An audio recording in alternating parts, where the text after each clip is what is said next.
similar to last year, we have exactly same a fantasy stage and a prediction stage. The first question is that which players you should choose.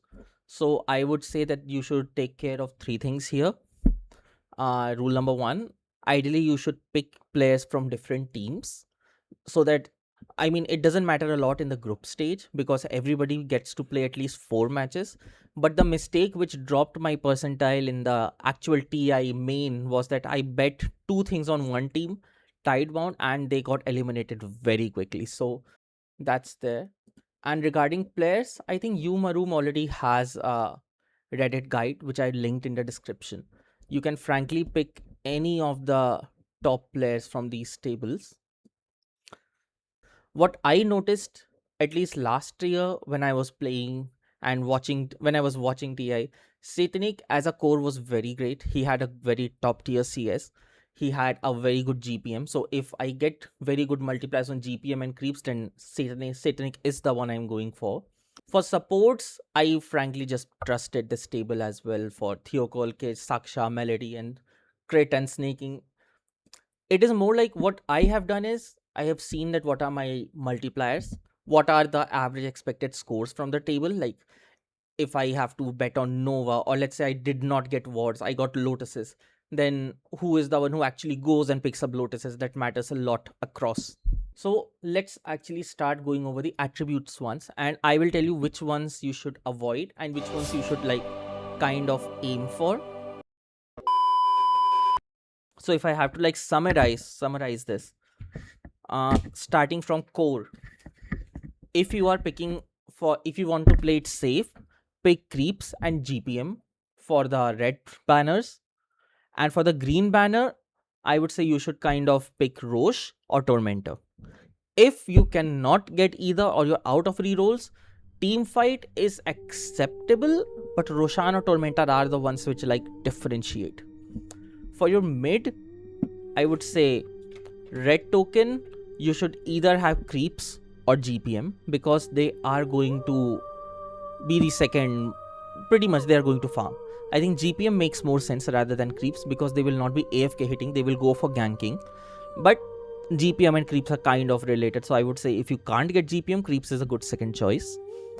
And for the green one, team fight, nothing apart from team fight. The mid has to gank, mid has to like make the game, dominate the game. They have to like swing the game into their team's favor. They cannot be AFK farming mid. So team fight is the best bet to make here. And for blue, only runes, nothing else. Mid is the banner where you have to spend a lot of rerolls to get the tokens right. Apart from that, pretty. For support, it is like easier. Ward and smoke are the only blue tokens you should have. There is nothing better than those. And for the green, I would say team fight is the one that is applicable.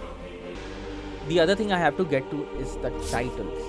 So all in all, for suffix, underdog if you want a lower risk, and clutch is something that I will prefer and actually use, and lucky if you're thinking of, okay, let's actually make a big bet. Perhaps you did not get good multipliers, or you have a very low risk but you also have a lower reward. In that case, lucky might make sense. All the other suffixes are kind of no-go from my side. Prefixes is where it actually becomes a bit interesting. I feel heroic is good because, like, let's say my core is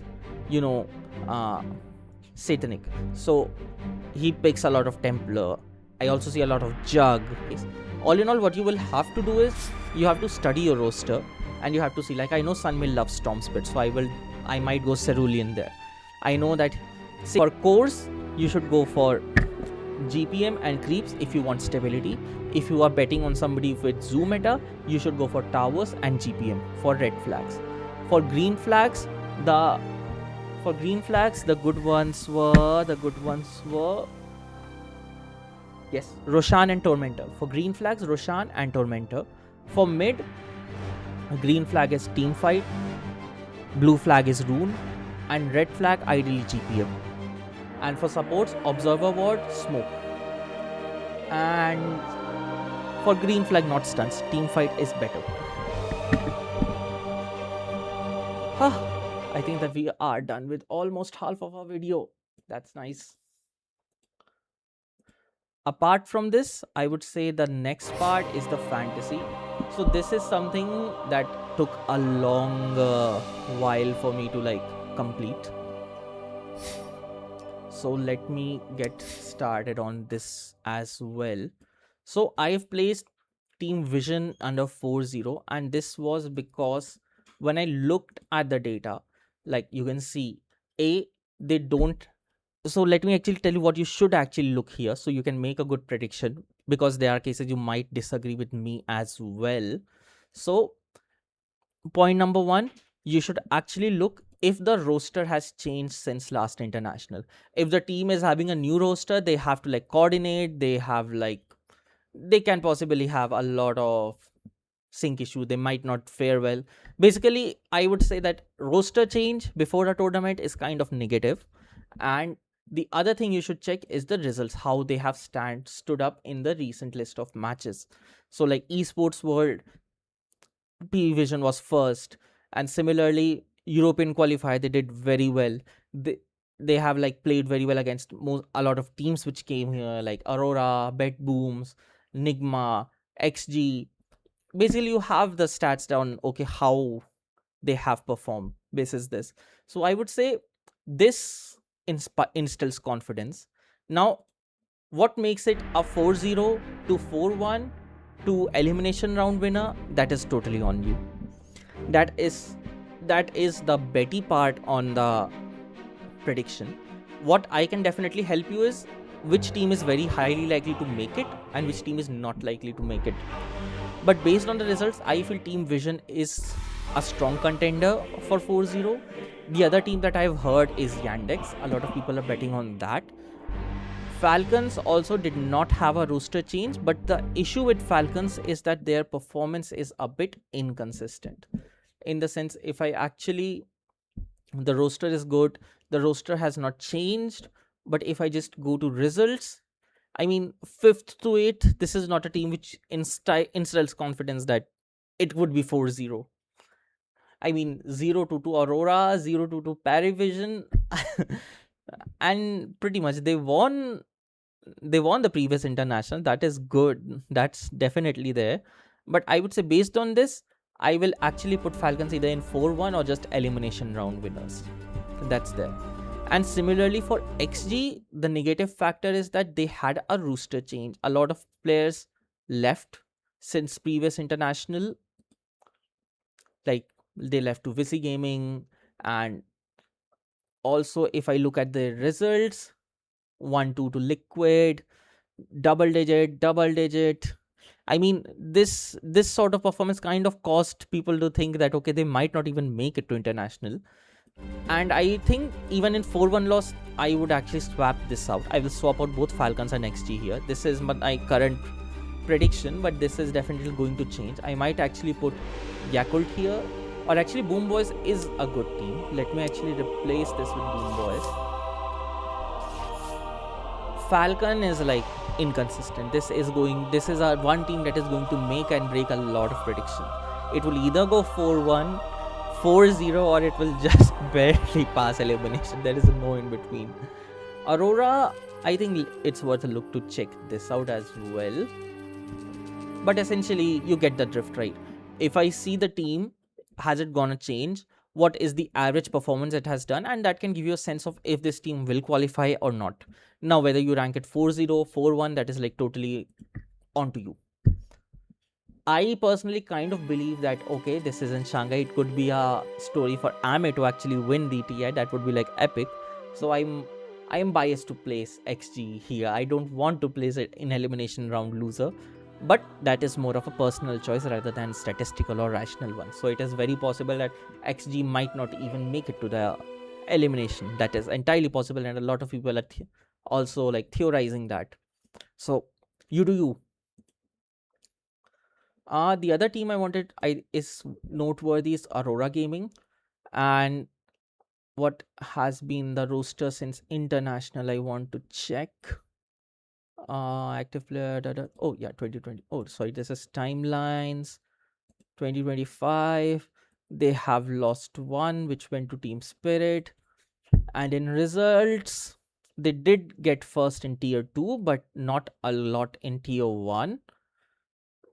But they did also have a second place. I will say this is also kind of what I would call inconsistent. You have like first, second, first, second, first, second, and then suddenly you have like more than fifth, and then recently 9 to 12th. This is something that it will definitely qualify, but whether you place it in 4-1, not sure. It definitely should not be 4-0, because based on at least the recent performance, it does not instill a lot of a lot of confidence that it would be 4-0, especially because they have continuously lost against PV. So definitely that's there. Aurora Gaming, I would say either 4-1 or this, but more chances of being an elimination round loser. And if I just compare it to, what do I say, Falcons real quick, yeah, this is it.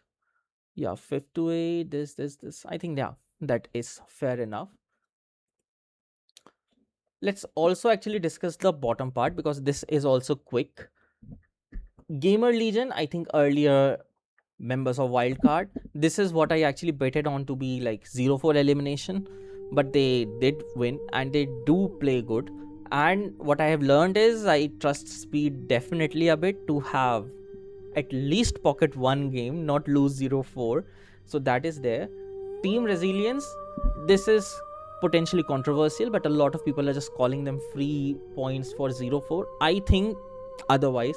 I feel they will at least have a victory. These are the newest team. This is one of the newest team. We don't have a lot of data on them, but so they can either surprise us or otherwise act as expected. They can be like 1-4. I do not think they would be 0-4, since the players here are a bit experienced with the esports and tournaments.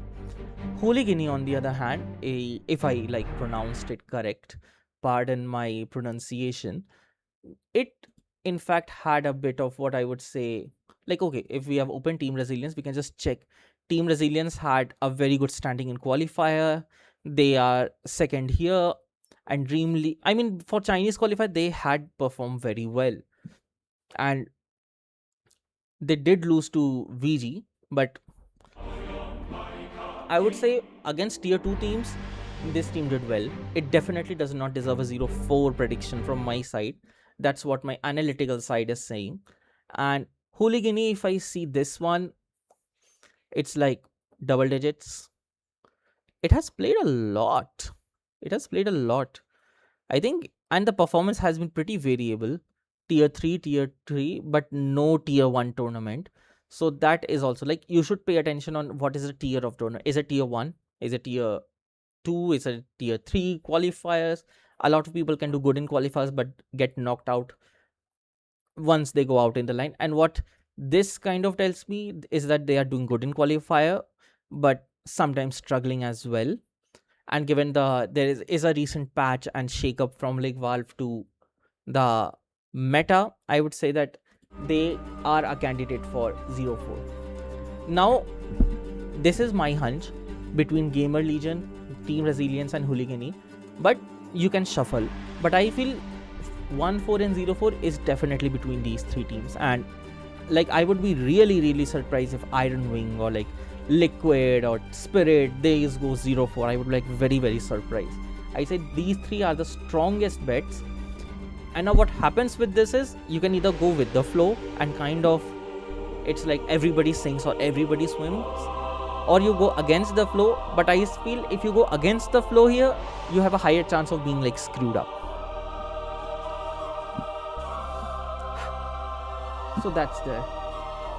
Now for the 3-2s and 2-3s, this is where slightly you can say you will definitely disagree. Like, I see a lot of people are putting Iron Wing in, like, yeah, a lot of people are swapping Iron Wing with LGD, but LGD has players from Heroic last time, and I feel that was like the first time I saw Carry Pudge in the international. Man, this team can make it. I will say this team can make it with these weird builds and surprise the enemy. So I feel that this definitely deserves an edge here. And now Let's actually start from Spirit. We have already seen. What do we? Did we see Bet Boom? I don't recall.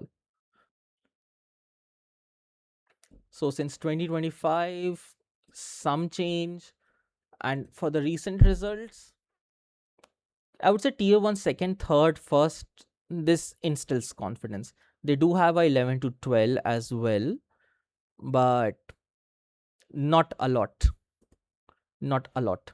I would say this is pretty okay to me. Boom Boys is a good candidate for phone, and I think this is pretty stable.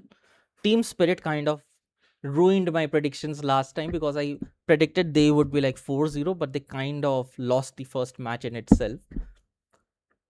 And their recent performance is also like mid. You see consistent 7-8, 7-8, 5th, 6th, 5th, 8. I think Team Spirit is a safer choice here. And similarly, Aurora Gaming we went through. It is also so, I would say, worth a shot. This should definitely not be in the loser, but I think this is good enough in the elimination round winner. Team Yandex is like a new team for me. I did not hear about it a lot, but this is like hyped up as one of the better teams. And even like when I saw the results, they were also pretty good. Like you have third, you have first, you definitely have one or two double digits, but otherwise everything is like within five. So if I have to like predict, I will say these definitely are not being in the loser round. In fact, Yandex might actually replace Falcons for 4-1, I would say. LJ Gaming, as I said, I kind of trust Heroic, and I will say that they have more chances of winning than losing, but LGD and XD are kind of the weaker bets in this one. So these three I have confidence. These two I don't have confidence. And Yandex also might actually ruin and go to 4-1. Now if I see Visi Gaming, OG, Liquid and this, let me actually tell you why it instills confidence that they might actually lose 2-3. So VC Gaming had done a lot of tournaments recently as well. And since the international, I think, yeah, couple of former players, even if I see the results recently, for tier 1 they had 4th, the tier 1 they had 9-2, but they lost to Betboom, they lost to Yandex, they lost to XG, all three of them which I've placed in the winning one, and they also lost to Heroic. So we get the drift. They have lost in past to most of the teams I've placed above, so I think that they will naturally settle down here, but this is also like a weaker bet from my side. Nigma, I think Nigma is more onto elimination, and I think I might get flamed a lot by the fans, but we have one player who has left for Gamer Legion. That's -1 in my eyes. And even if you see the recent performance, it's 5th to 8th, 13th to 14th, a couple of 4th, but also a couple of this. Like for qualifiers, 17th to 31st, I don't know. They've also lost to Betboom, PV, Aurora. Aurora 03 kind of also makes me lesser confident here, because Aurora was already a team that I was saying it's a loser or a slightly weaker bet, but basically inconsistent. But 0-3 against Aurora kind of does not instill a lot of confidence to me. So I will, what is that? Okay. Yeah. So that's there. The other teams, Iron Wing, I think this is Team Tundra basically, and last time also they got eliminated. Okay, it's 1W. I should not call it Iron Wing then. It's basically the previous Tundra Rooster, and I think BZM is a awesome mid. But what I would say is the results were kind of tier 2 to second, tier 3 third, tier 1 9 to 12th in the recent esports. That kind of naturally feels off to me, and they lost to VG, which I have placed in the, what I say, losing tier. They lost against VG, they lost against what do I say, Parivision, Betboob, Aurora. I mean, what other team is left? They won against, okay, hooligan-y or whatever it is, but that's there.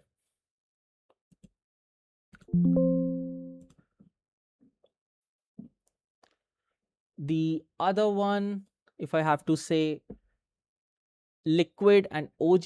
So if I see liquid,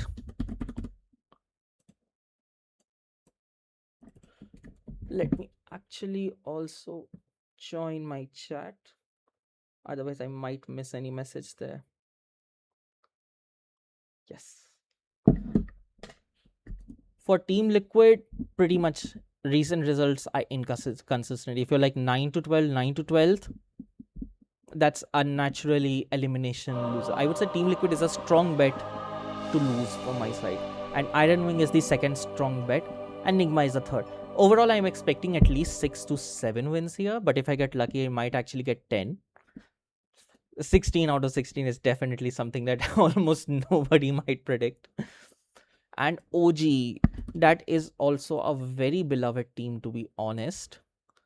Definitely very, very beloved. But if I see their former squads, a lot of people had left, a lot of people.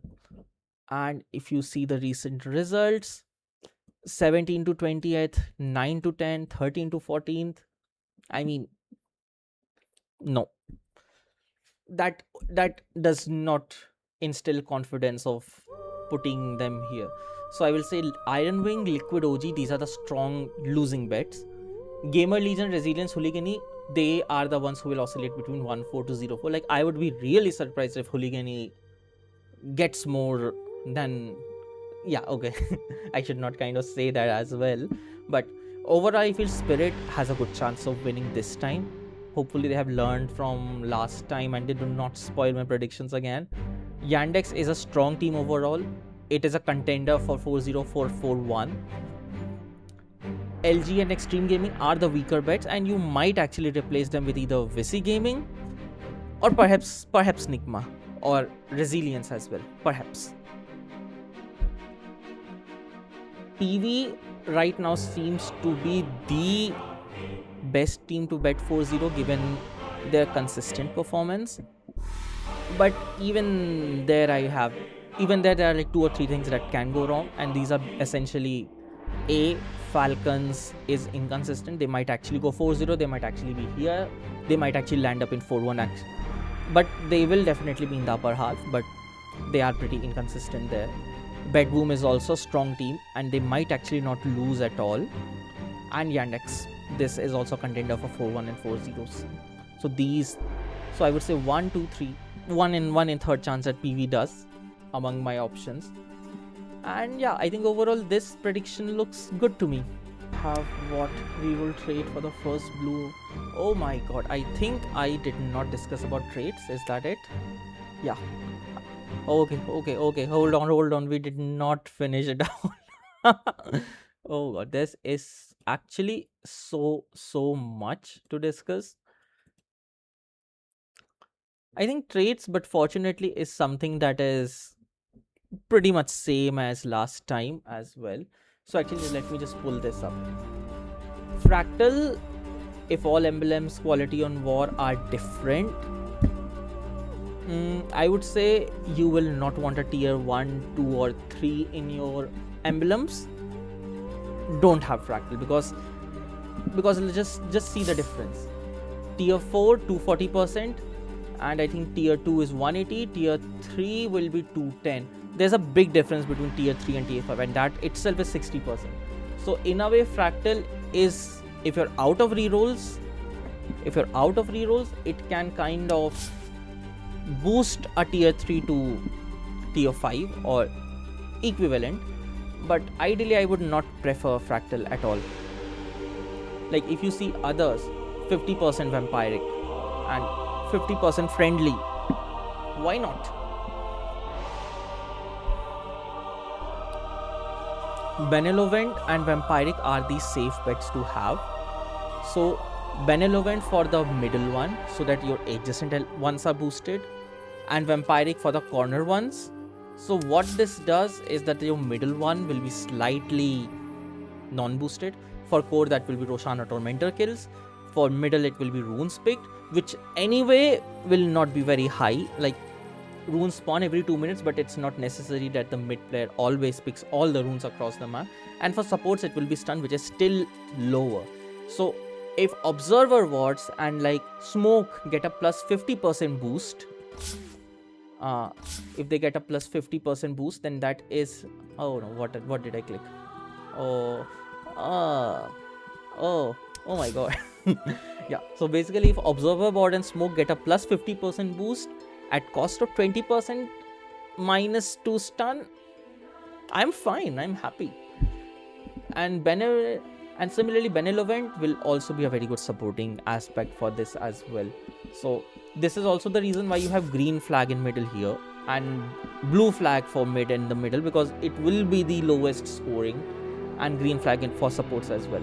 So I would say Benevolent and Vampiric are what you should go for. This is stable and this is low, this is like medium risk or low risk but a higher reward. So this is definitely good.